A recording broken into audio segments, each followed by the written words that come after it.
How did you launch him 80 You feet told in me the air? to boat flip him! I didn't tell you to launch him 78 I feet flipped in the him air. in the boat, didn't I? Send it to the moon. I sent it!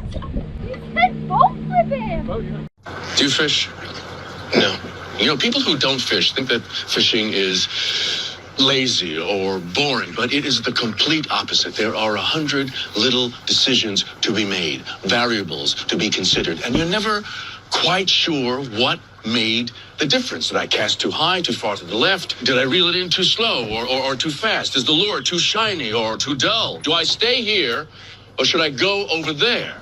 And you know it's not luck, but you do not know by how much. Because I am never, disappointed out here because I don't expect anything, because anything is possible. I can be hopeful out here, even in failure. Because I know if I just go out there around that tree, it might be different. Something might be different. Something I do might make a difference. On my property, you didn't win shit in my yard. Wait. All of you. Daddy, chill. What the hell is even that? You're listening to Fishing the DMV with your host, Thomas Ahrens. Fishing the DMV is brought to you by Jake's Bait and Tackle, located in Winchester, Virginia. If that doesn't get you jacked up, I don't know what will. Good morning, everybody. Welcome back to Fishing the DMV. We are live for the final day from the Augusta County Fishing Show and Expo. Happy Super Bowl Sunday. Hope everyone's all ready for Taylor Swift, the Swifties, to go absolutely batshit insane for no reason.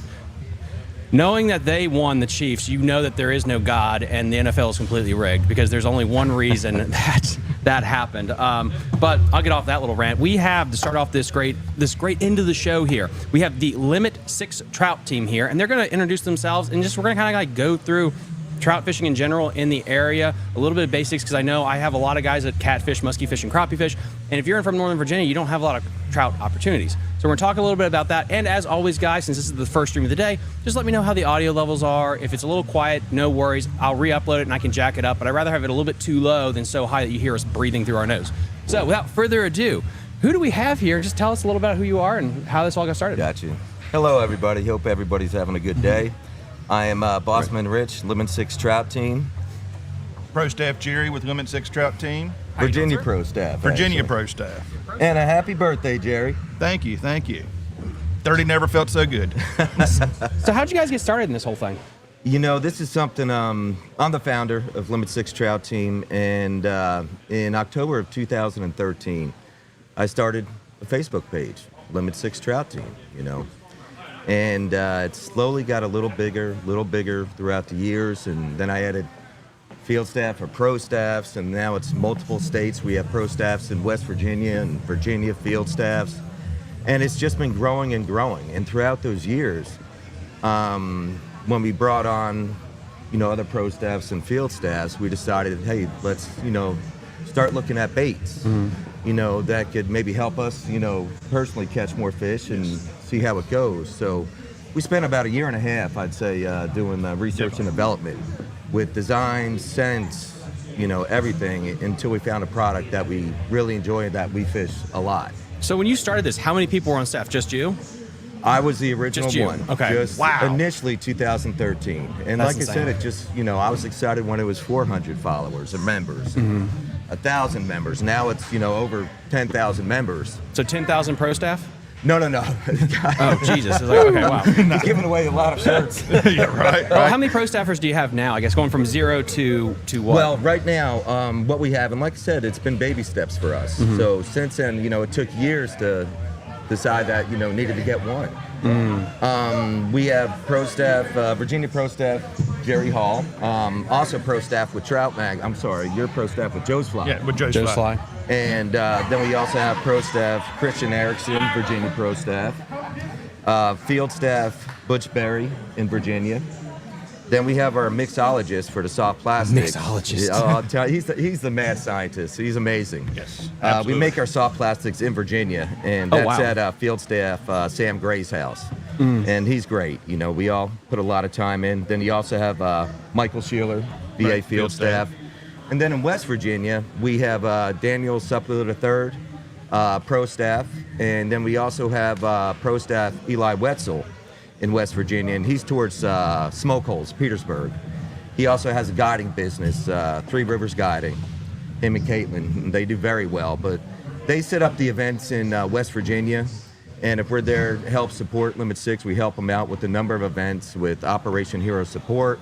He does hundreds and thousands, you know, of fishing, you know, events and stuff for kids, vets, disabled vets, as we do in Virginia Yes, as yeah. well. Thousands, you know, whether it's helping a DWR, different counties and stuff. We help with the trout fishing events. The Jakes. Yeah, the Jake's event. It's probably one of my favorite things to do is, you know, give back to the community, help the kids. I mean, on a weekend we might go through 200 or 300 kids in fishing classes, educating them, with conservation and just some tips and tricks. And I would say it's well over 100 kids that we have helped catch their very first fish ever. And that's Probably hundreds, yeah. That's why I enjoy being part of this. We call it a family, and everyone that he mentioned, it's all a round table when we decide to do something. Everybody has the input. We all agree together, disagree together, but seriously, it's a round table, it's a family, and that's what's made it really special, to be honest. So starting with some basic questions, and we can gear up from there. When I think of trout fishing, I think Pennsylvania is by far their number one thing is 100% trout. Virginia is a little weird because you have so much coastline. You have your striper finnex, your redfish, largemouth, like the whole shebang. Where do trout fit in Virginia? Because I mean, what would you call the bread and butter in this area? Is it fly? Is it spinning? Well, we're at the Augusta County, Fishing and Outdoor Expo. Like you said, today's the last day for it. We fish a little more west of here normally, the Limit 6, Virginia, pro staff and field staff and myself. Going all the way to, we got the Galax, Hillsville for Crooked Creek and, Rural Retreat, Cedar Springs, Trout Farm. Cedar Springs, oh wow. Yeah. To answer your question, it's a mix. There's a lot of your fly fishermen that enjoy the blue lines from the Shenandoah Parkway down in the Blue Ridge, and then you have your Virginia has a really good program with their put and take. Mm-hmm. Their stockings are really good, and that's a lot of your bait fishermen enjoy that. People enjoy eating fresh trout. It's they get two things: they get to go out and enjoy the outdoors, and they get to bring home fresh dinner. And I think the popularity of the trout fishing in general in the state of Virginia, I do think it's getting more popular. Yes. I do think there are more fishermen out there, and you're seeing more youth out there, which is great. Yeah. Which is great to see. That's why we love, helping out with events or hosting events where we get these kids outdoors to experience trout fishing, and teach them and just see the excitement, the smiles. It's pretty rewarding. Would you consider the Shenandoah Valley like the mecca for Virginia's trout fishing? Is this strip here? Because it's interesting walking through here, and so many people talk about trout fishing. And I've gone to 7 expos, and this is the one where you definitely that's the word that's said the most is trout fishing is the number one passion here. Well, anything east of the Blue Ridge the waters are just too warm in the spring, so it's primarily west of the Blue Ridge. So the Shenandoah Valley all the way down. Northern Virginia doesn't have as many opportunities because it's all private land. Here in Virginia we have a lot of public land, and those are the waters that can be stocked for the put and take programs. You mentioned the land thing. I'm glad you hit on that. I had the James Riverkeeper on for the upper portion near Lynchburg, and we talked about the old land rights, and I was blown away by some of these weird laws on like the Jackson River. The King's Grant. I was like, that's a thing still? It's 2024. Do you have any of that weird crap up here when you're wading streams that you have to be like mindful of? Just the Jackson River. Just the Jackson. Yeah. Damn. The biggest thing is, we're losing properties to fish because of the bad sportsmen leaving their trash. And, if it's a private landowner, there's several streams around my house that, is all private. And they've allowed the Department of, to stock the fish. But if people trash it up, it might be a 200-yard section that's posted now, and you can't fish it. I have a lot of kids that also listen to this thing in Northern Virginia. I talk about creek fishing and stuff, but what are the water navigation? So if you're wading and you're never going to go onto his property, do they own the creek itself? If you park your car and wade up and you see there's no trespassing signs, because I think there's a lot of people that want to get into this and probably don't understand some of these rules. There is a word. It's called navigable. Okay. If the water is navigable, then you can wade it. So if you can go down through it in a canoe, then you can wade it. If it's a small stream, and a lot of the streams actually are classified. If you do your research, you can look it up and see if it is, if you can do what you're asking, if you can wade it or not. So it sounds like you get into a real pissing contest with a landowner. Like if you think it's navigable and yeah. Oh God. Yeah. Yes. So do your homework. We use the internet for a lot of things. We check water levels. What else? Barometric pressures, everything.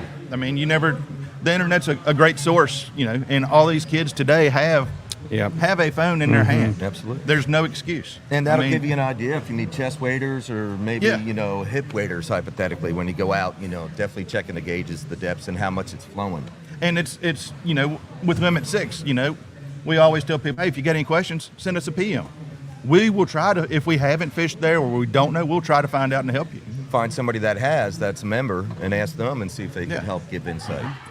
And guys, we're live here all day from the Augusta County Fishing Expo. They go until 3 p.m. today. First person to ask a question that I like will win a gift card to Jake's Bait and Tackle. When it comes to getting, I'm going to go with basic angler trying to get involved in trout fishing, and then we'll go up from there. A put and take versus a wild, or if you're going out for native brookies, is the intelligence level of the fish differ to where it's better to go try to catch a put and take because they're going to be a lot easier for a kid to catch versus a wild, or vice versa? Like, where would you rank that? Or are they all the same? That's a good question. I've done some of the wilds, natives, St. Mary's, for example, or Cornelius, another place. And it was fun. It was exciting. I was able to catch some, put and take, able to catch some trout, no question as well. Generally, I'm a put and take waters that I like to fish, generally. But I've done both, and I've enjoyed both. But I've had success at both. And like I said, I definitely enjoyed both. A lot of respect for the people that go after the natives or wilds. It's pretty neat. Yeah, to answer your question, to take a kid, probably with a put and take. We actually talked to a gentleman yesterday, and he's getting his grandson involved. He's like, I think he said he was 6 or 7. I try to take my grandkid where there's a park. We fish for 20 minutes. The attention span's low. He goes and swings or slides. That's smart. And yeah. then, we grab a snack, go back to fishing. My daughter's 17. She's been fishing with me since day one, and she's become quite the lady angler. But I've learned, you got to keep your children entertained, warm, and fed. Mm-hmm. If not, you're not going to have a good time. And always bring a change of clothes, because they're going to fall and they're going to get wet. I know I've fallen in a couple times. Yeah. Kids, they always have clothes. Kids get around water and they're tempted. They're going to push the envelope until they fall in or get wet. So. No, that's fantastic advice. Going on to a little bit higher level here, would you consider, like in the bass world with the F1 stocking programs and the idea of trying to make this supercharged creature, there are some people that really don't consider that a true bass because you are just effing around with the genetics.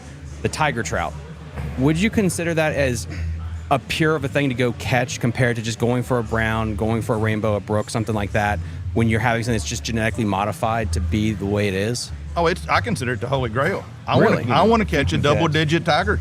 I mean, that's, one of our field staffs that I fish with all the time, he is yet to catch a tiger trout. Why? Just like, why do you consider it the holy grail? Because it's new. There we go. Okay. I haven't done it. And Virginia I haven't done started, recently stocking these. Yeah. Tiger I mean, trout. I have a bucket list. I have a 10-pound rainbow. I have a 5-pound brook. I have a monster brown. I don't have a tiger trout. I don't. All in Virginia? Yes, all in Virginia. Damn. Whew. That's impressive. Yeah.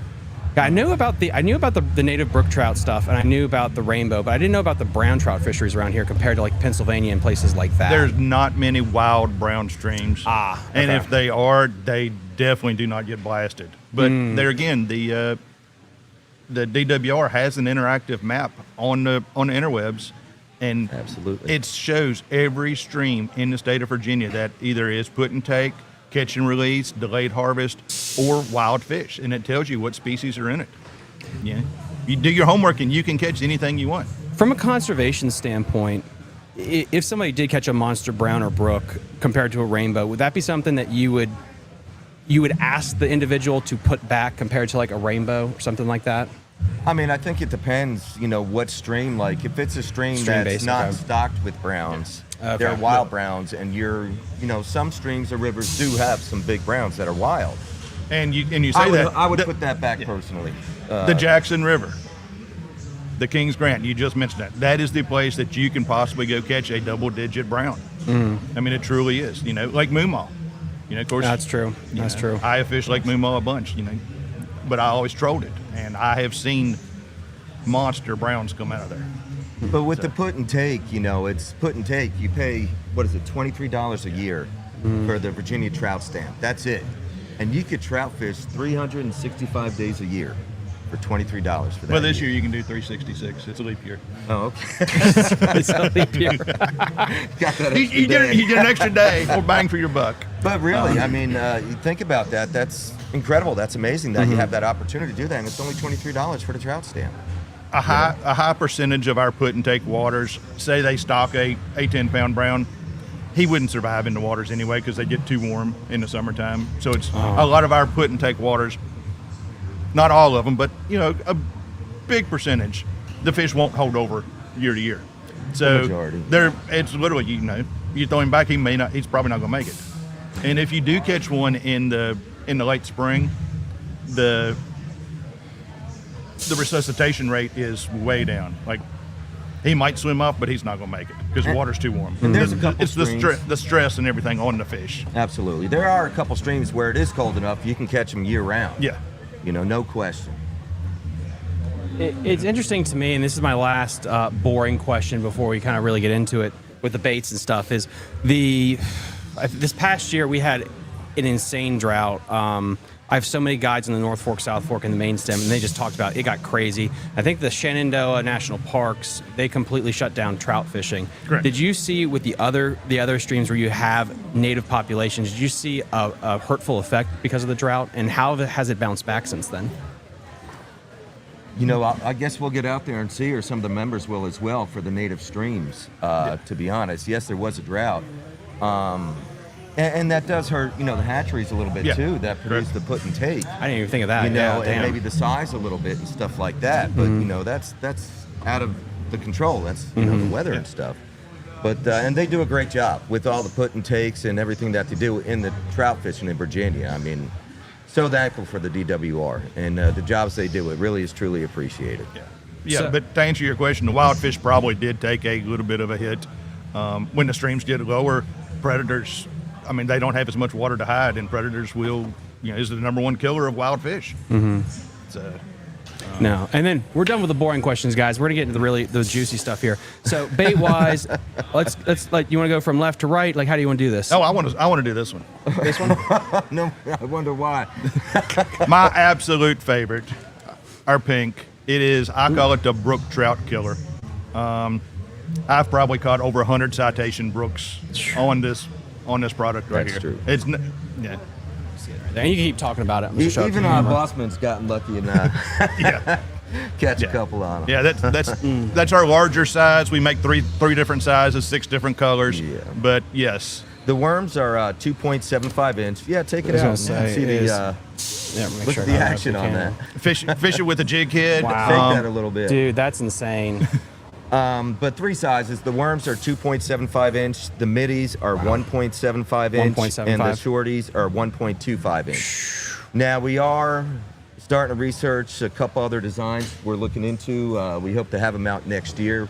We can't say a whole lot about it, but we are definitely getting a little excited about those too, for soft plastics for people to catch trout with. And we've given a pile of these away on the creek in the beginning, and we enjoyed the feedback of people coming up or sending us a PM. I know Absolutely. I was in Roanoke and I caught a nice brook, and the guy came up and he's like, "Oh man, that's cool," and he recognized me from our Facebook page, and I gave him a bag of our baits, and I think less than an hour, he sent us a PM. He said, "Man, I got my first citation brook on your product." He said, "These things are killer." Was that the pink worm? Yeah, it was the pink worm. That's freaking awesome. So what tackle would you, just to really maximize these baits, what are you going to be throwing this on? It's not going to be a 6-foot, flip and stick with braid. Are you doing an ultralight, a medium light? Like, what would be the perfect setup?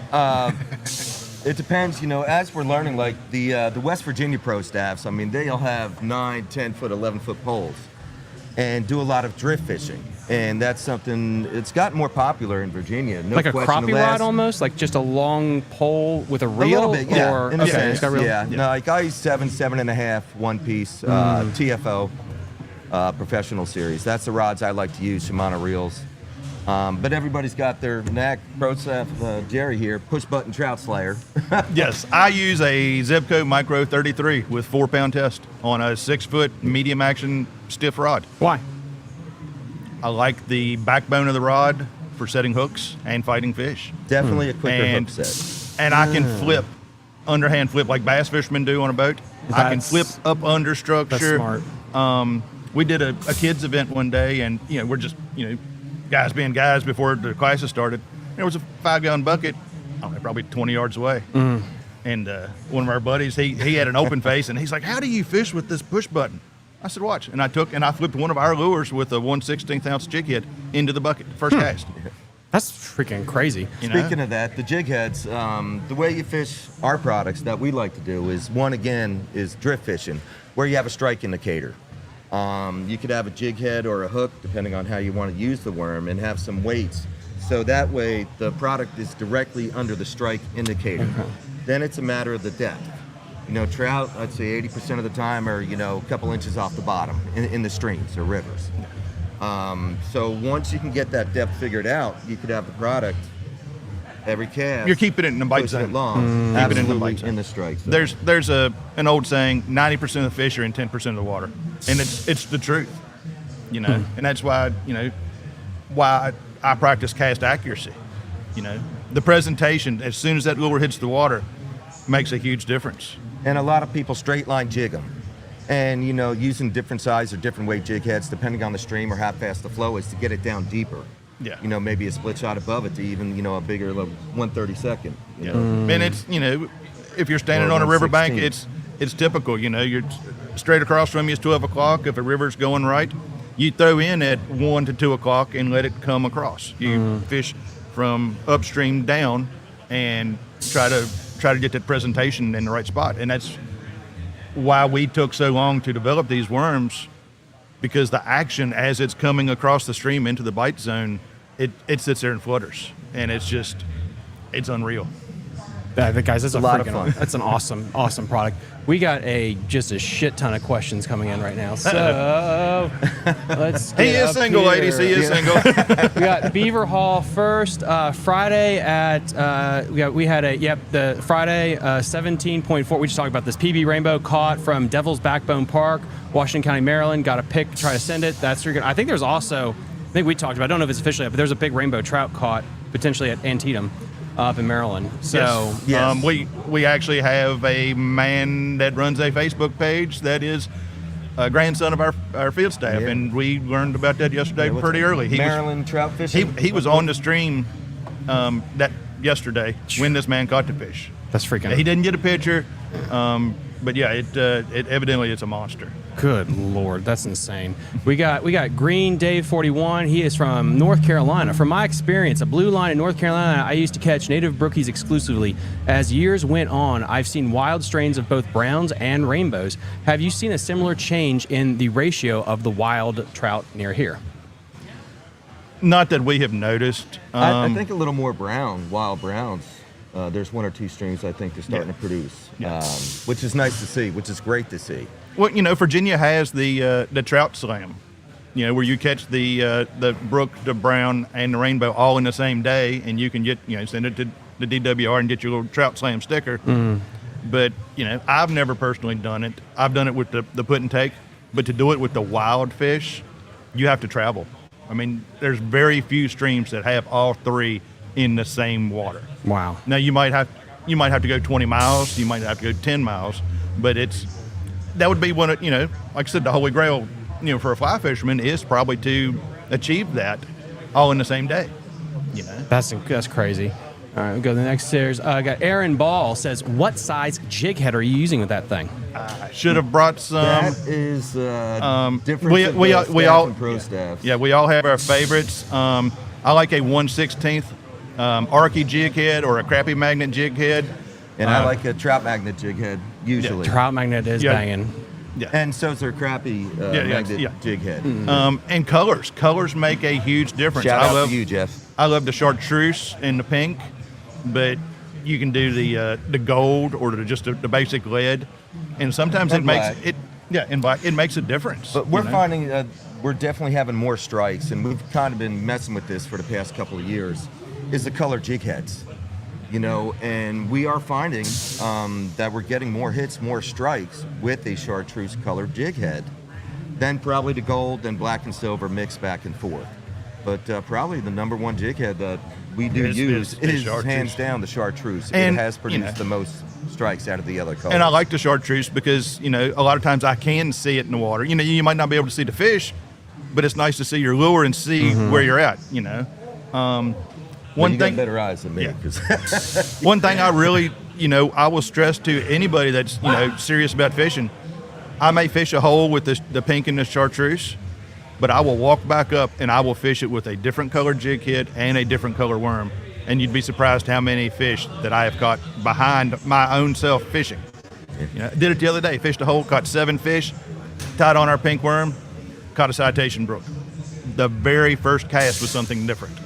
So, don't be scared to change up. That and using a 1/4 ounce Joe's fly, that's a great product. Yeah.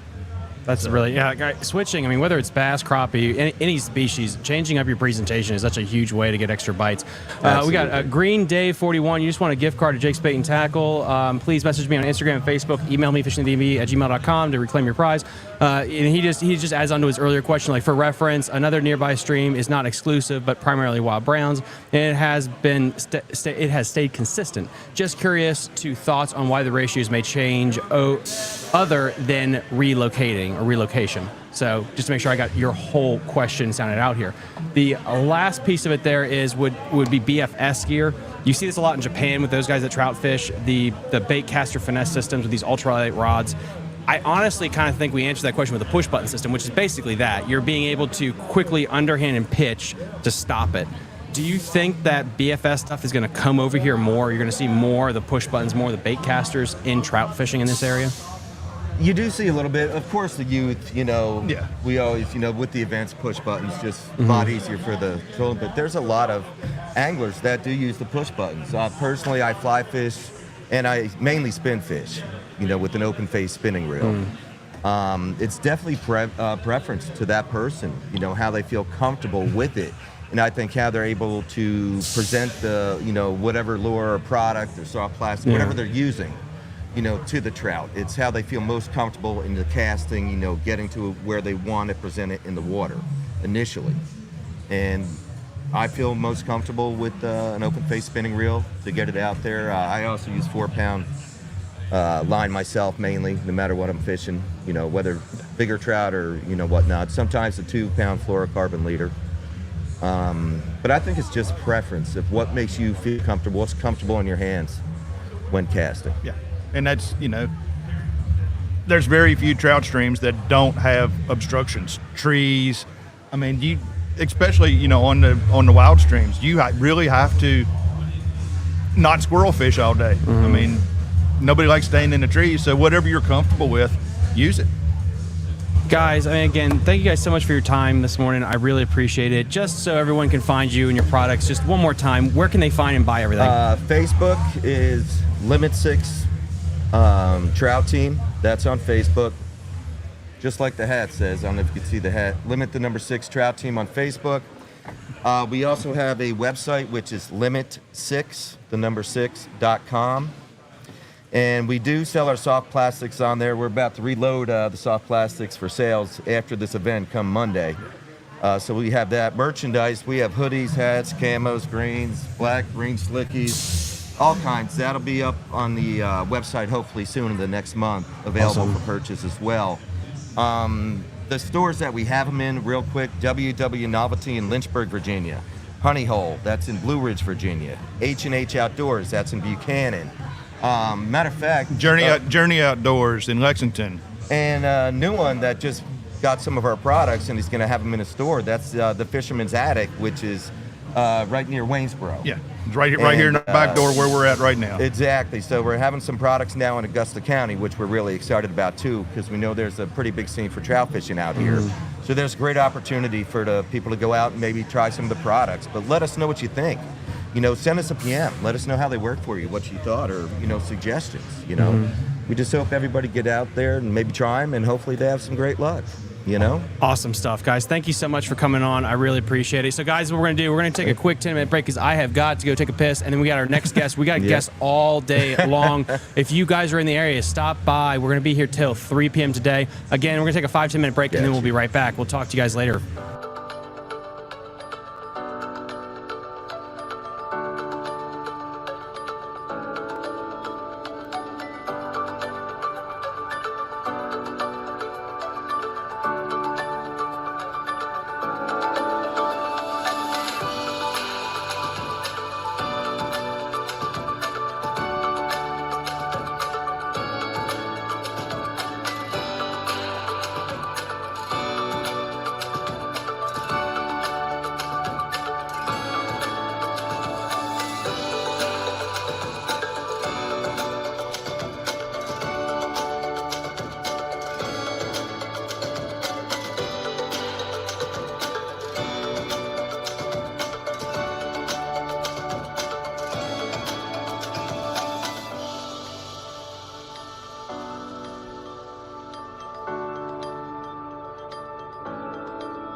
How did you launch him 80 You feet told in me the air? to boat flip him! I didn't tell you to launch him 78 I feet flipped in the him air. in the boat, didn't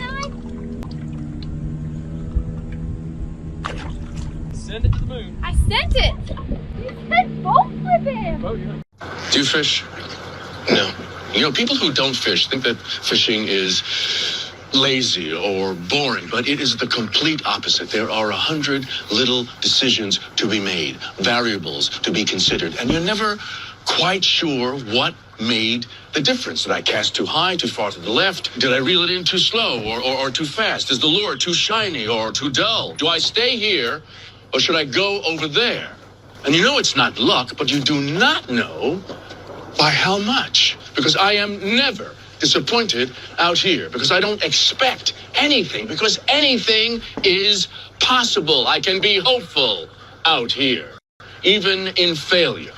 Because I know if I just go out there around that tree, it might be different. Something might be different. Something I do might make a difference.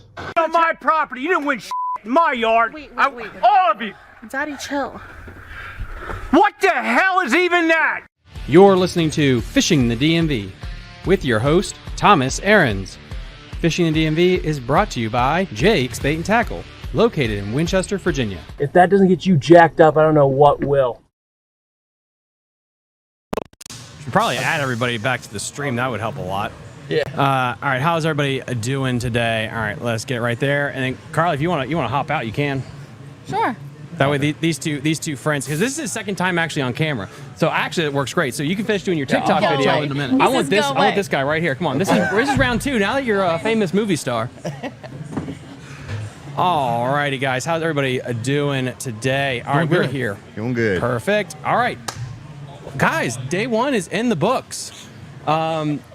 This has been an absolutely amazing event. We had a lot of foot traffic yesterday as we're gearing up for the last day of this thing, Super Bowl Sunday. How's everybody doing? We're doing good. Really good. Doing good. Yeah. How are you feeling after your first interview, being in the spotlight? I'm less nervous than I was yesterday. I think I'm more relaxed now because I know how this thing works. Nah, dude, it's not that big a deal. We're just talking. That's why I usually like to tilt the screen like this so people can't see how many people are watching, because it makes people. I've seen it where I've had the screen this way and there's like, oh, there's 1,000 people watching. And they're staring at the dang numbers. Like, just settle down. It's not a cop or anything. It's just people on a screen. Talking about the club yesterday, it really got me to think an appreciation for these small local clubs that fish smaller bodies of water in particular. Because I think we do get enamored with the Lake Annas, the Cheses. And I get you want to fish these bigger places, but I think there's a grit that you gain as an angler when you practice and you grow up fishing small bodies of water. Has that helped you guys when you go from fishing a 200-acre lake to Lake Anna Chick? Yeah, I think so. If you be able to find the fish on a smaller reservoir, I think it gives you the edge on a bigger one. I mean, I think the fish will pattern the same way. You just locating them, I think it does help a little bit. What do you think, Randy? Yeah, I agree with you. Yeah. I agree with you on that. It does help a lot. Yeah, I mean, if just say you're going to travel an hour and a half to a lake. All right, you have another lake that's 45 minutes away from your house, and you use that lake to practice and keep yourself in tune, so when you do go out there, you're not showing up on that lake and being green, Right. and not being ready for it. It keeps you, by looking at other things on a small lake and figuring out how a small lake is, then when you get on a bigger lake, you'll know what you need to look for. You can dissect that lake into an area that's kind of like what you've been fishing, and just pick it apart and find your area that you feel comfortable with, because that's what people fish in their comfort zone.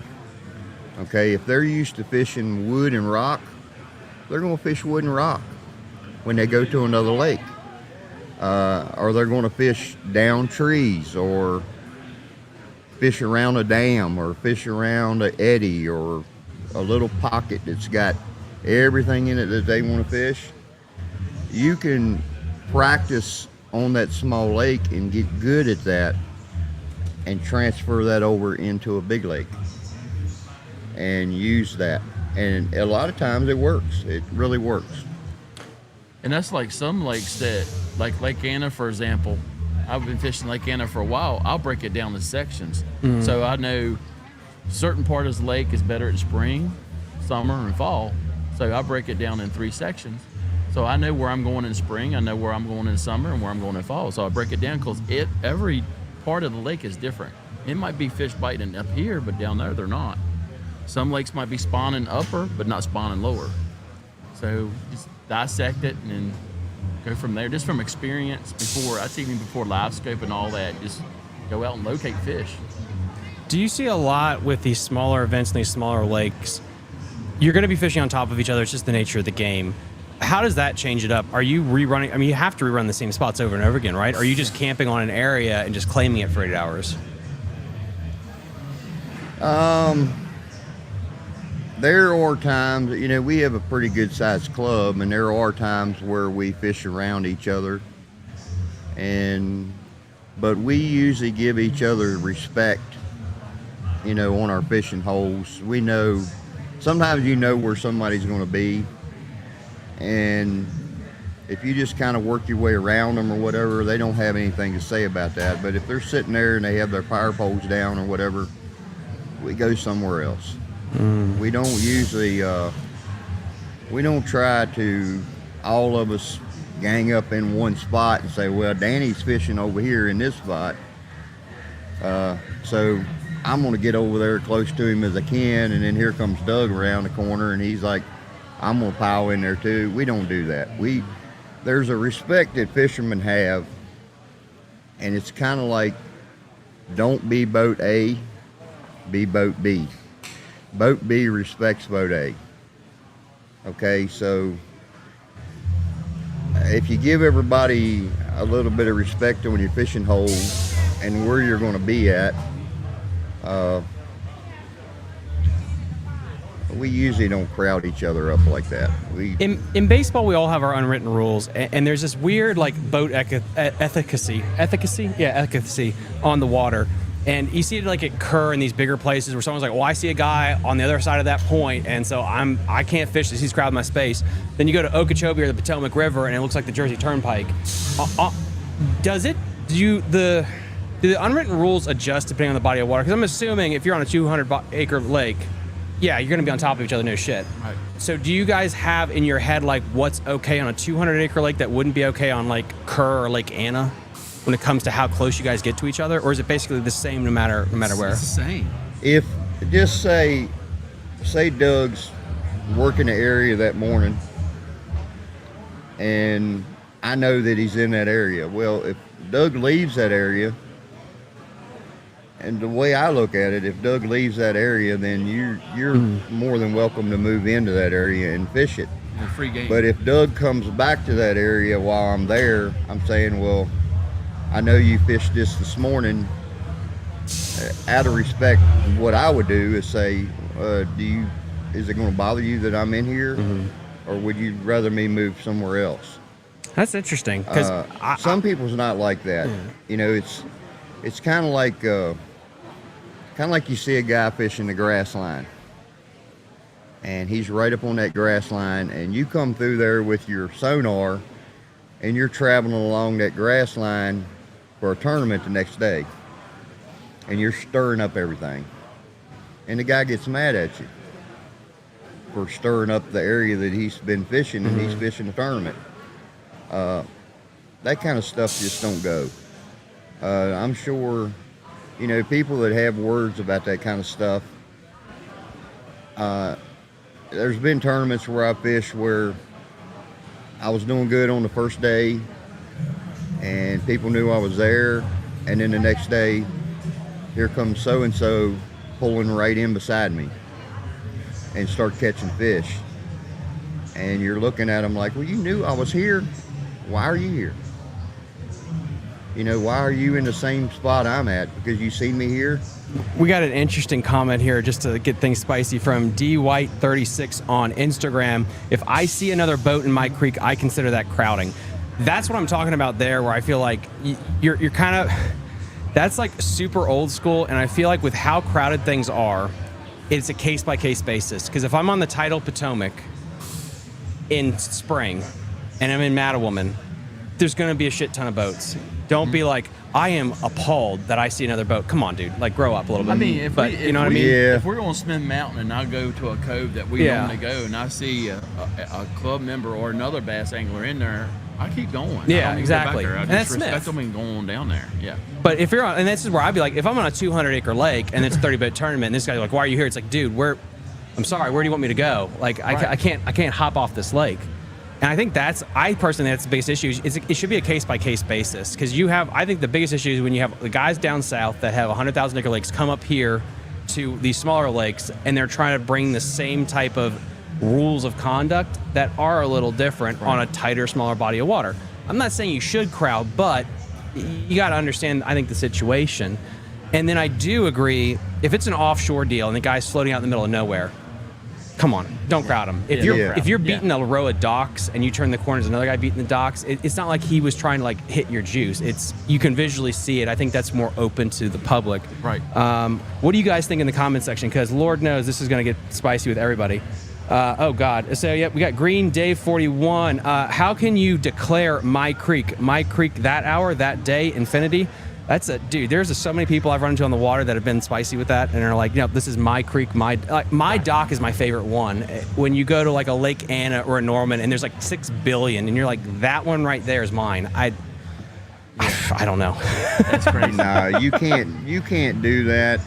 Everybody has their own strong points of fishing. Mm-hmm.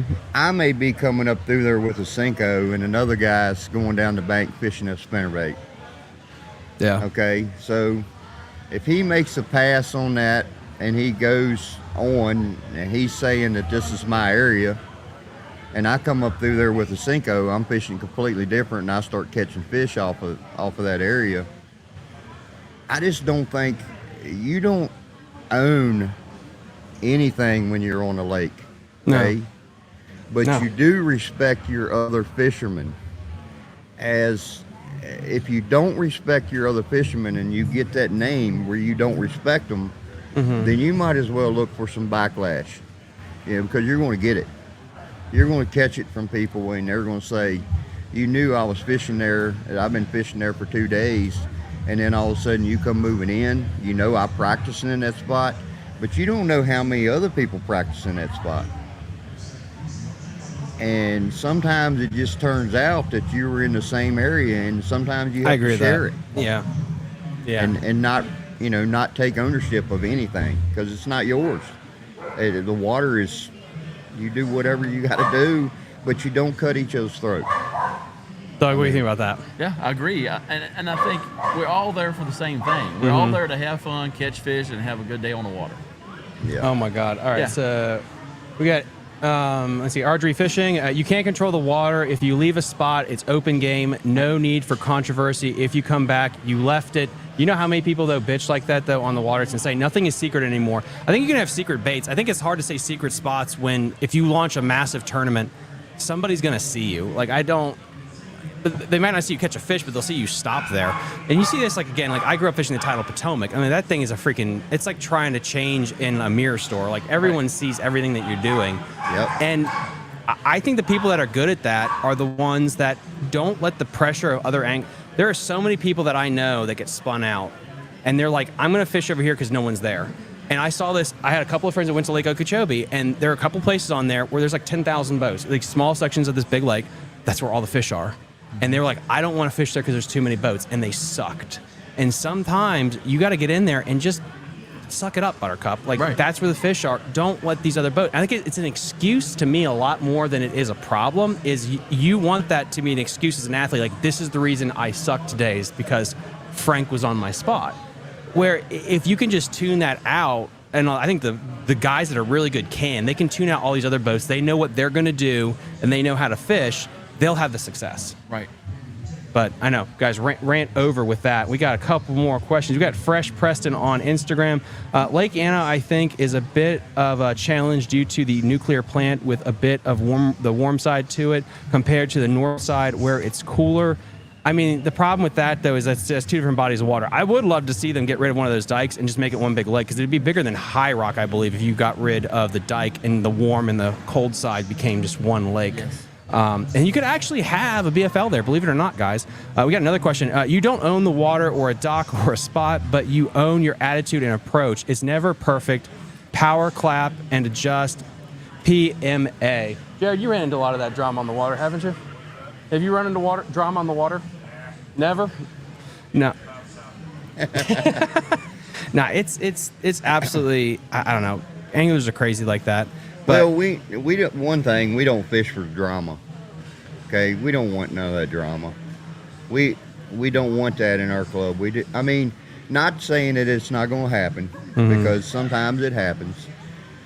But we're out here having a good time, fellowship, fishing with all your brothers. Share the knowledge. Share the knowledge. No matter whether they're in our club or not, who they are, we still respect them. You know, and I'm not saying that everybody's perfect and things don't get blowed up from time to time over something crazy, because, I mean, I fished a tournament on Moomaw one morning and I was sitting on a point fishing, me and a friend of mine, and we left and another team moved in on that point. They left, we came back, and they pulled their boat right up beside ours. I mean, you could have threw something over on their boat. Well, they start complaining to us about being on their spot. And the first thing I want to do is turn around and be smart about it and say, y'all weren't here this morning. Oh, we've been fishing this forever, and this is where we usually fish at. And I'm like, well, I haven't ever seen you here, so just back off, and when we get done, you can have it.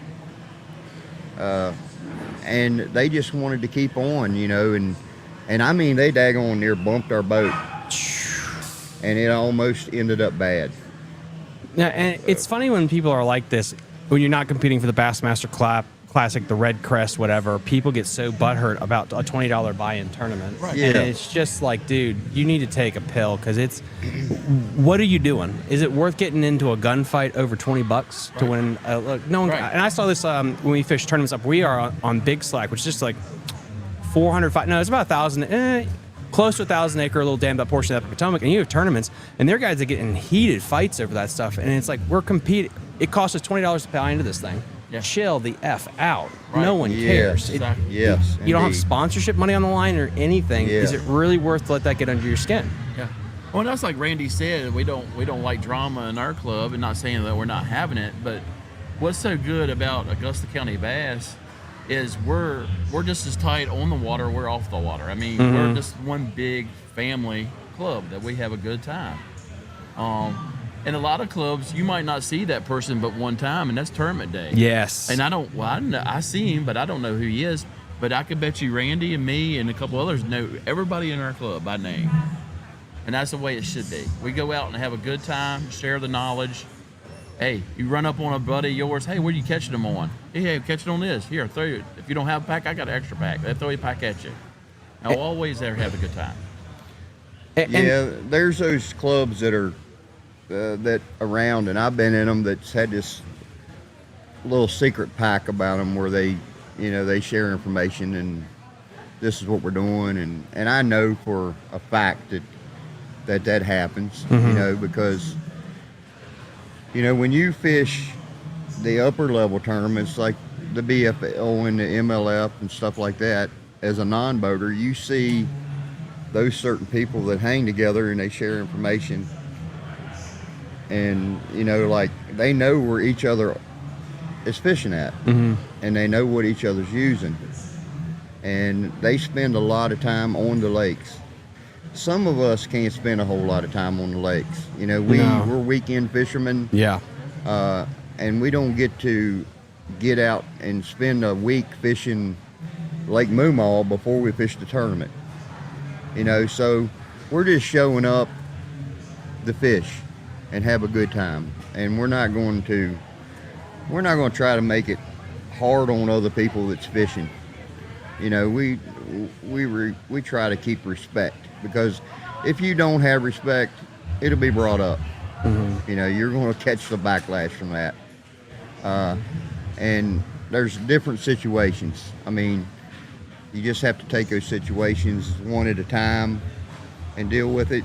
And I mean, you can't, I don't know, it's just a respect and an etiquette that everybody has for what you're doing. And like I say, we have a club that's pretty big, but you're paying $60 a boat to get in it. You're not a professional. If you want to be a professional, then you need to go on up and start fishing the bigger stuff. Yeah. We're not professionals. Yeah. Okay. And, I agree with that. And we probably never will be because we're not millionaires. I mean, you've got to be almost be a millionaire to be a professional, and do it all the time. And that's not what we do this for. We do this for just to have a good time. $60 a boat, 100% payout. We make it good on the guys when they do win some money. Also, a big awards banquet at the end. Yeah, and we have, our club has a big banquet at the end of where everybody gets together, and you give out awards, you get free gifts, shirts, all kinds of stuff at the end of the year, good food. The fellowship is all what it's about, and we do share information with each other. We're not going to, if we're on a good pattern or whatever, and you know you're going to win the tournament, of course you're not going to let them know every little secret. But I'm a type person that if I'm catching them on a drop shot, I'll tell somebody I'm catching them on a drop shot. No, and that's the way you got to do it. And it's you guys are running such a great club. You have a great expo here. Doug, is there anything about the expo you want to promote for today? Hey, just come on out. We're here to 9 to 3. We got 3 guys on seminar stage today. Trout pond in the back for the kids. Come on out and stock up this upcoming season. For the people that are watching right now in the area that they really want to come out and watch the seminars, when do the seminars run? They'll be running between 9:45 to 10 to about 2. 9:45, guys. So in about 10 to 15 minutes will be the first seminar of the day, and then running all the way through too. So before you go hit the Super Bowl, before you throw something back, have some wings, watch all the Swifties go nuts for no reason because they're God sent to the earth. Come on out here and buy some fishing tackle before you put up with your wife for the first time to watch a football game, which would be kind of crazy. Thank you guys so much for coming on. Thomas. I appreciate it. Guys, Thank we're going to you. go on a quick commercial break here. I'm keeping the live stream up. We'll be back in about 5 to 10 minutes.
launch him 80 You feet in told the me air. to boat flip him! I didn't tell you to launch him 78 I feet flipped in the him in air. the boat, didn't I?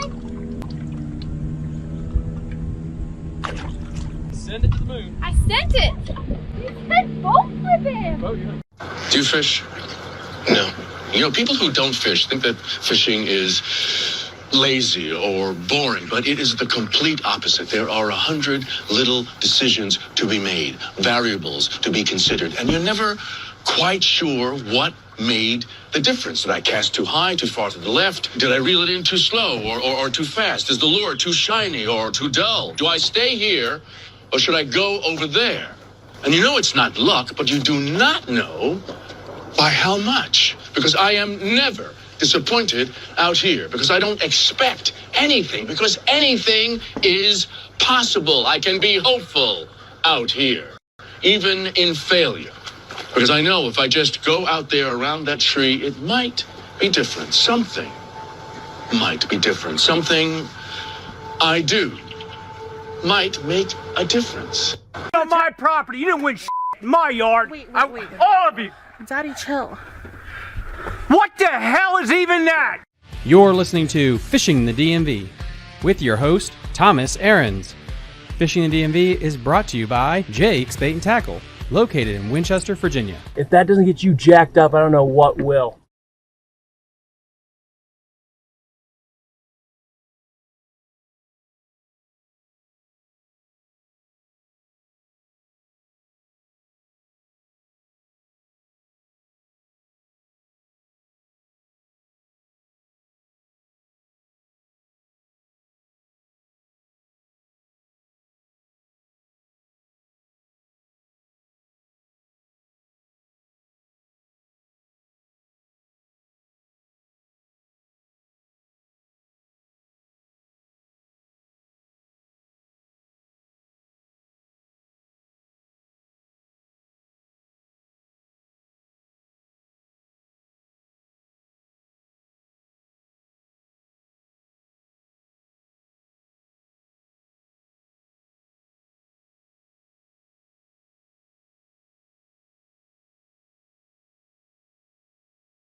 You're listening to Fishing the DMV with your hosts, Thomas Ahrens and Jared Mounts.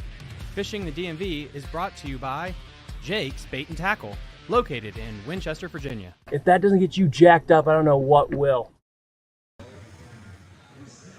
Alrighty, everybody. Sorry about that. Hopefully you guys can hear us okay here. We are still live from the Augusta County Fishing Show and Expo here on Super Bowl Sunday, or, the day of the Swifties. It's the first day that women take the Super Bowl away from us, so it's going to be a sad, sad day. So now that I've said enough sexist things, we're going to get the show going here. We got another guy, Mammoth. We threw back some whiskey sours last night, talking about fishing, more saltwater fishing, honestly, than bass fishing. Because if I had my druthers, I would rather live in Florida, and then I'd probably chase salt all the time. Amen, brother. It spoils you rotten, doesn't it? Yeah, it does. It's incredible saltwater fishing. So for the people that don't know, who are you and what do you have at your booth right now? Hey, I'm Danny Gomez. I'm the owner of Copper Rods. Basically, we build custom rods to your specs. Everybody has custom rods or $300-400 bass rods. But I found over the years of tournament fishing, you wanted a rod that had this guide or these grips or this action, and so forth and so on. Colors is a big thing, what I build. You can't get all that in one rod off a shelf. So we sit down, we design your rod, what blank you want, what guides you want, what colors you want. And then as I'm building it, I start sending pictures of you, step by step. That way you can go, whoa, I wanted that kind of grip, or I changed my mind to this, that, or, So that way when you get your rod, it's almost like you built it. Technically, I'm building it, but that way it's what you wanted. And I wanted to kind of elaborate. We talked about this a little bit at dinner, but God, okay, guys, it's so funny. I do this for a living. I'm just drawing a blank on a goddamn rod company. Arbor Garcia, there's one. Megabass. So the high-end stuff, guys, let me know in the comment section what you guys consider high-end. When would you consider a mass production rod like, well, this is actually pretty good quality? What I consider mass production? Yes. Shimano. All Shimano, or like is there a price range where like the blank really becomes? When you start getting up in that 150-ish, okay, you're talking a better blank. But remember, they're all made, unfortunately, overseas. There is a couple companies here in the U.S. that do make them. They're a little pricey, but if that's what you want, then that's what I'll build you. It just depends. I get all my stuff through Mudhole just because they have such a variety of, American Tackle, MHX, custom rod builders. I can get caching blanks for all you guys that like caching rods. I can build those too. Phoenix. And your saltwater guys, I use Rod Geeks blanks, CTS blanks. I'm talking to another guy that's here local in Richmond that has dragger blanks, for your 12, 13-foot heavers, for all you surf guys that love the drumfish. You don't have to dump $600, $700, $800 in a 13-foot heaver when I can build it for you for $300 or $400. What makes a blank good? I mean, one blank from another, because you hear like this one's titanium composite nanotechnology crap. Dude, the chart is off the scale.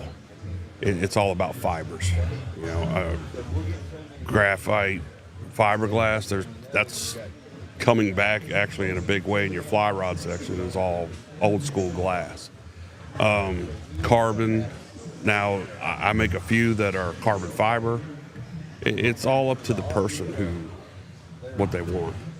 What makes it more sensitive than the others? I mean, like Megabass, they say you can use that if you're a blind guy and you can walk around. It's so sensitive, but it's like, is it? Yeah, it is.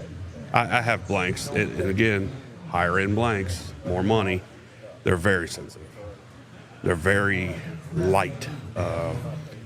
Not to knock on other rods, but if you ever pick up a rod like a Bass Pro, like a high end rod, feel it. It's heavy. It's very hard to break because it's so heavy. I know that sounds silly because fishing rods don't weigh anything anyways. But when you're out there flipping a jig for 10, 12 hours a day, every day, it's heavy.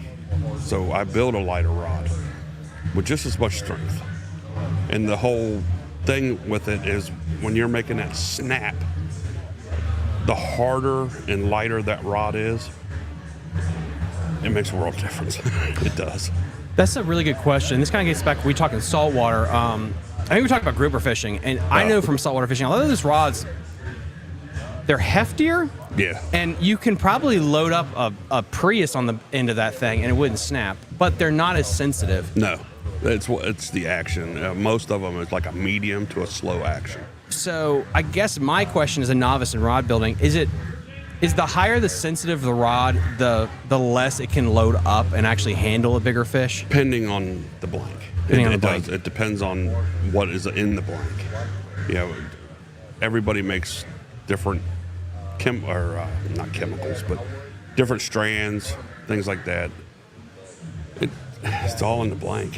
It really is. What about the rod guides? Like, how important are the guides when it comes to sensitivity? They're a little bit. if you have a real big, thick ceramic guide, especially on the tip, you're not going to have the sensitivity to go through that ceramic into the rod down to your hand. So, I use titanium or titanium coated. I use LZRs by Custom Rod Builders, and I use Fuji.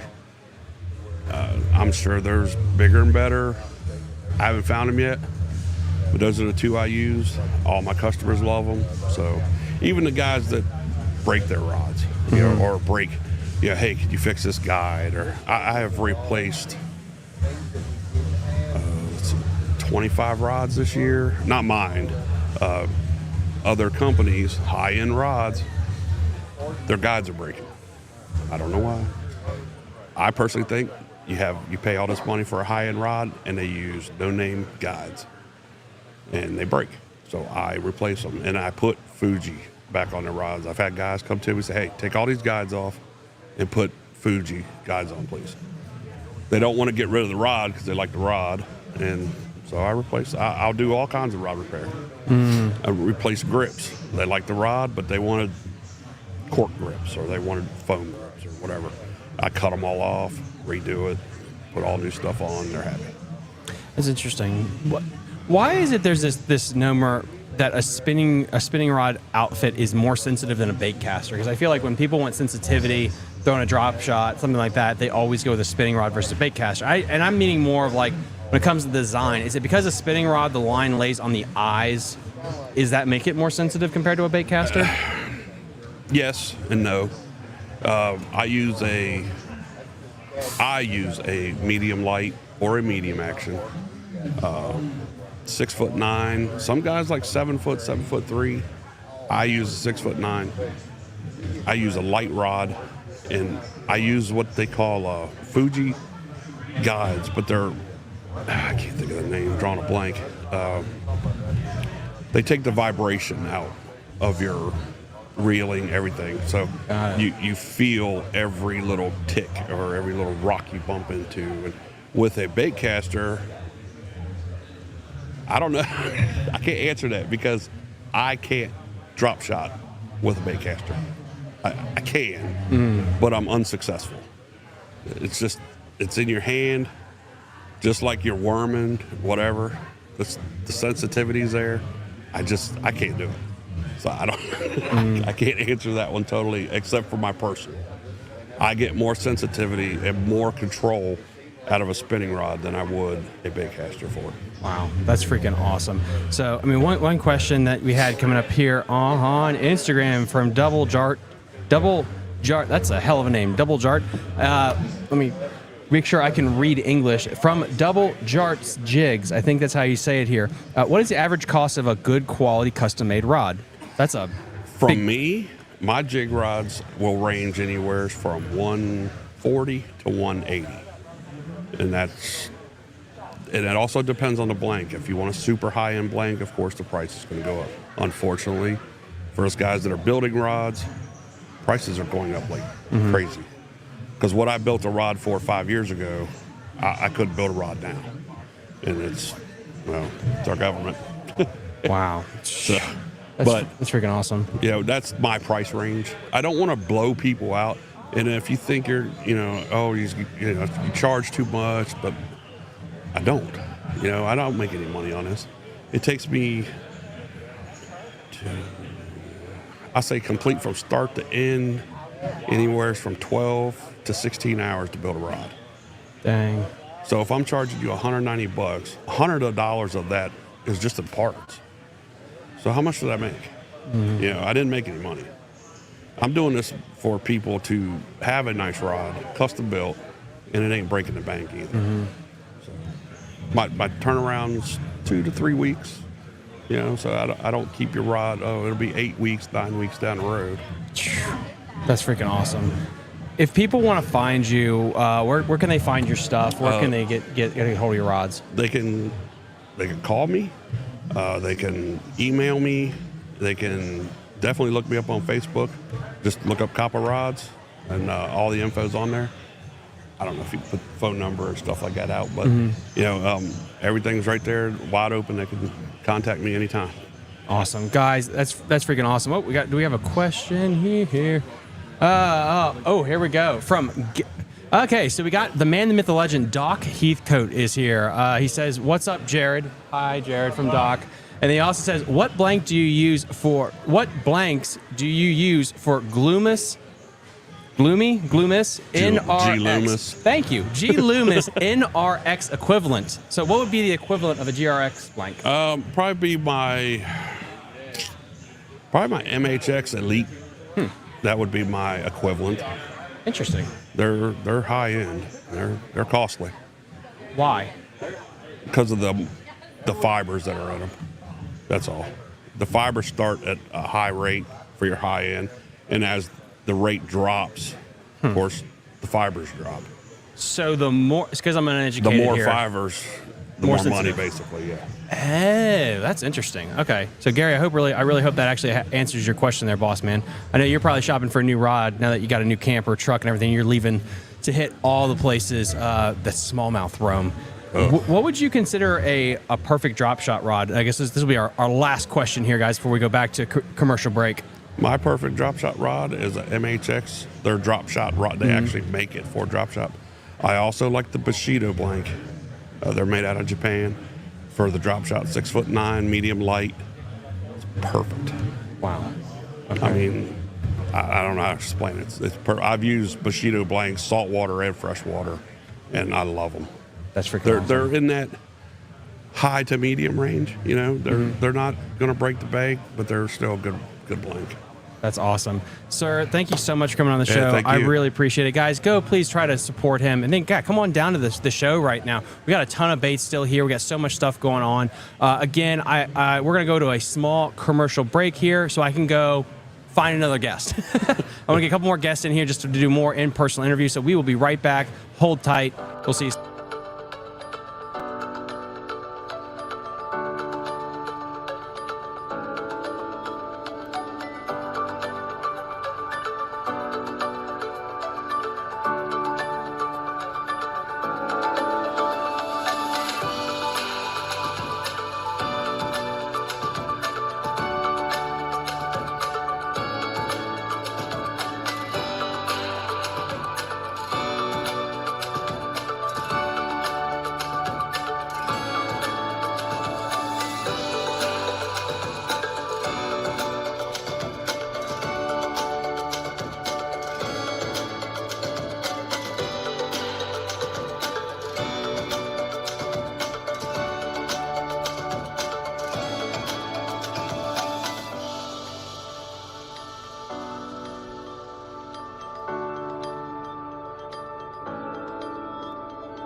did you launch him 80 You feet in told the me air? to boat flip him! I didn't tell you to launch him 78 I feet flipped in the him air. in the boat, didn't I?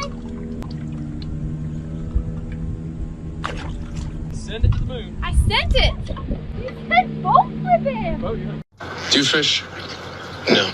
People who don't fish think that fishing is lazy or boring, but it is the complete opposite. There are 100 little decisions to be made, variables to be considered, and you're never quite sure what made the difference. Did I cast too high, too far to the left? Did I reel it in too slow or too fast? Is the lure too shiny or too dull? Do I stay here or should I go over there? And it's not luck, but you do not know by how much. Because I am never disappointed out here. Because I don't expect anything. Because anything is possible. I can be hopeful out here, even in failure. Because I know if I just go out there around that tree, it might be different. Something might be different. Something I do might make a difference. On my property, you didn't win in my yard. Wait. All of you. Daddy, chill. What the hell is even that? You're listening to Fishing the DMV with your host, Thomas Ahrens. Fishing the DMV is brought to you by Jake's Bait and Tackle, located in Winchester, Virginia. If that doesn't get you jacked up, I don't know what will.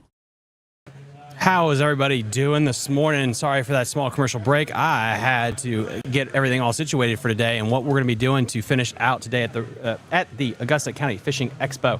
So I pull that camera right there, and there we go. So what we're going to do is we're going to go with a little dual screen right here. Ba-boom. All right, this is kind of just showing off just kind of a portion of the expo right here as we get going today. So yeah, some of the things I want to talk about is knowledge. We mentioned this a little bit yesterday when it comes to just the sharing of knowledge and the husbandry of knowledge.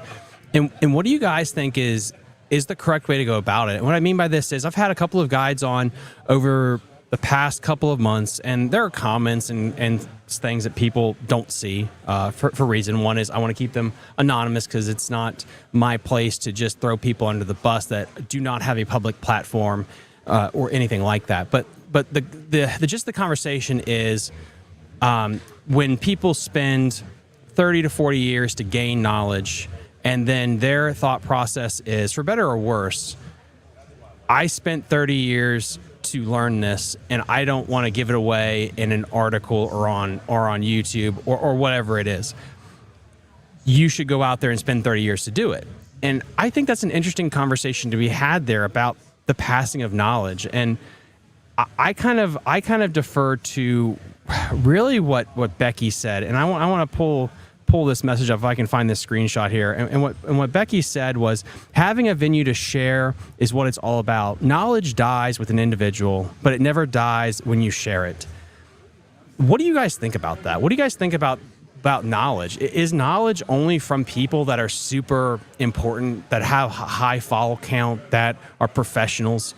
So an example is, let's say you live near the Shenandoah River, and you got one guy that's like a professional guide, let's just say, and he's got a trillion followers, big time guide service. And then you have a guy that basically he's lived on the Shenandoah his whole life. He fishes for fun. He doesn't do a guide service. He's just a local guy. He just enjoys fishing. Is the knowledge from the guy that's not a professional, does that knowledge not count? Is that bad knowledge? Is that something that's not worth sharing because he doesn't get paid to do it? Is the guy who just gets paid to do it, is his knowledge more valuable? Or is all the knowledge equal? I think it's really interesting because here on this show, I try to have a diversity of opinions and conversation, not just from like maybe the big local sticks, but from a little bit of everybody. And I think it's interesting when you have online, you have some people talk about like, well, this person's not this person's not that. And I get some of it is just the drama and the hullabaloo. But I want to bring it to you guys, the public, the people, your thoughts on that. And let me pull up some of these comments that we have here. We got we got Brandon3678. No, I'm sorry, that's on him. Where'd it go? That's the one thing I hate about the old Instagram. We got Lounce Ron 67, who says, just because you get paid to do it doesn't mean you know anything, and just because you don't get paid to do it doesn't mean you not know any.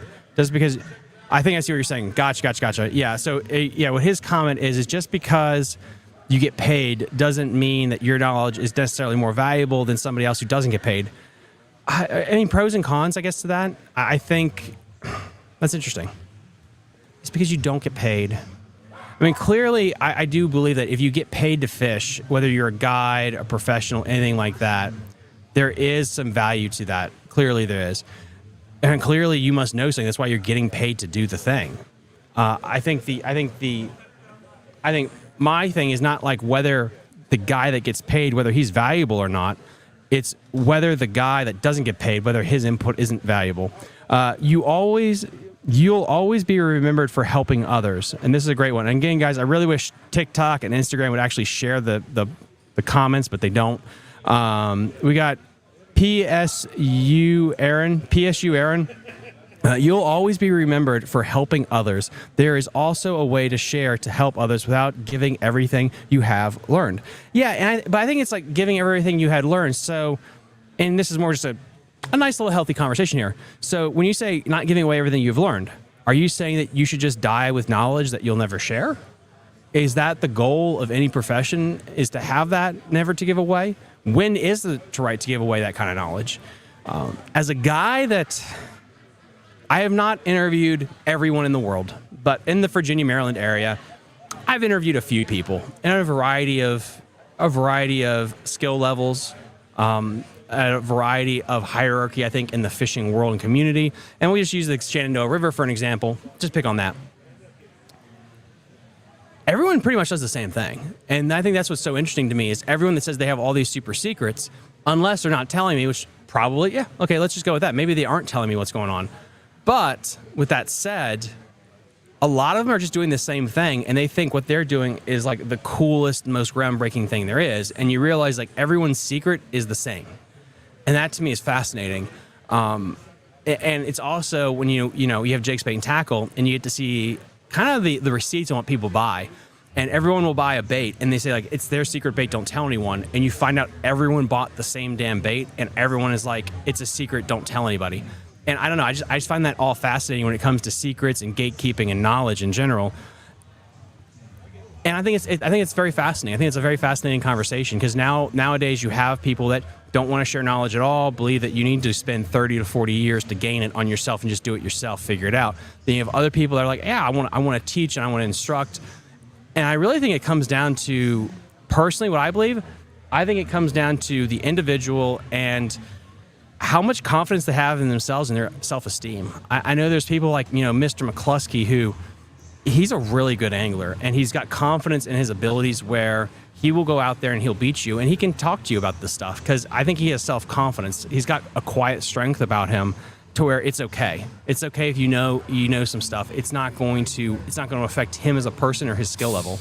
You look at Tyler High Pole Guy Surfers on Lake Anna. Same thing. It's like, listen, I'm going to go out there and yeah, I can show you some things because it's not going to affect me as a person. It's not going to affect my skill level. And to me, it's like a picture that says like, hey, listen, I'm going to tell you a fastball is coming because you can't hit it. There's that quiet confidence there. And to me, that's scarier than anything else. Those guys are like, yeah, I can share it with you because I still am going to kick your ass. And it's like, oh shit, I really don't want to go fish a tournament against him. I say that I'm probably going to go donate some money to Mr. McCluskey this year as well with everybody else that donates money to them. So I don't know. I just find that kind of fascinating.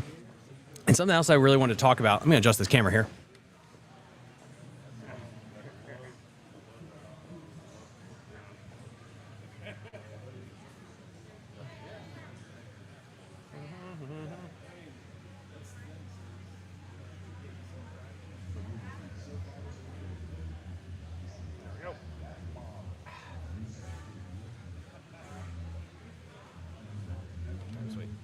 That way we have a couple more views here. You're not just looking at me. You can look at people like in the crowd doing some things. We got a comment right here as well.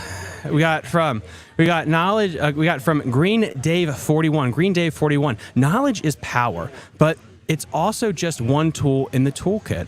When it's someone else's, time on the water is the biggest and most challenging investment you can make. That investment is.